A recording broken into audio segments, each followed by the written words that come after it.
திருவாரூர் மாவட்டம் புளிக்கரை, சித்தாலை, தென்பாதி, கீழ் ஒட்டக்குடி உள்ளிட்ட 9 கிராமங்களில் கடந்தாண்டு பெய்த கனமழையால் பாதிக்கப்பட்ட நெற்பயிர்களை ஆய்வு செய்யாமல் காப்பீடு தொகையை ரத்து செய்ததாக மாவட்ட நிர்வாகத்தை கண்டித்து விவசாயிகள் சாலை மறியல் போராட்டத்தில் ஈடுபட்டிருக்கின்றனர்.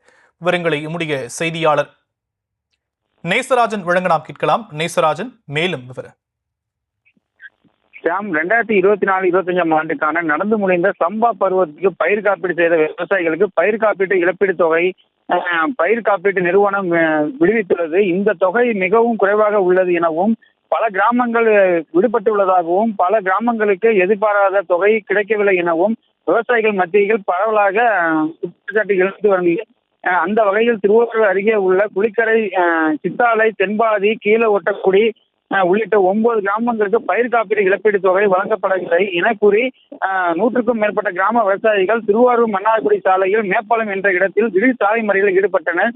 பயிர் காப்பீட்டு வழங்க வலியுறுத்தி முழக்கங்கள் எழுப்பினர். இது குறித்து தகவல் அறிந்த திருவாரூர் டிஎஸ்பி மணிகண்டன் தலைமையில் கோடச்சேரி காவல்துறையினர் விரைந்து சென்று விவசாயிகளிடம் பேச்சுவார்த்தை நடத்தியும் பயனளிக்காத நிலையில் சாலை மறியலில் ஈடுபட்ட விவசாயிகளை போலீசார் வலுக்கட்டாயமாக கைது செய்து போலீசார் வாகனத்தில் ஏற்றி தனியார் மண்டபத்திற்கு அழைத்து சென்றனர். இதனால் அப்பகுதியில் பெரும் ஏற்பட்டது. தற்போதைய விவரங்களுக்கு நன்றி நேசராஜன்.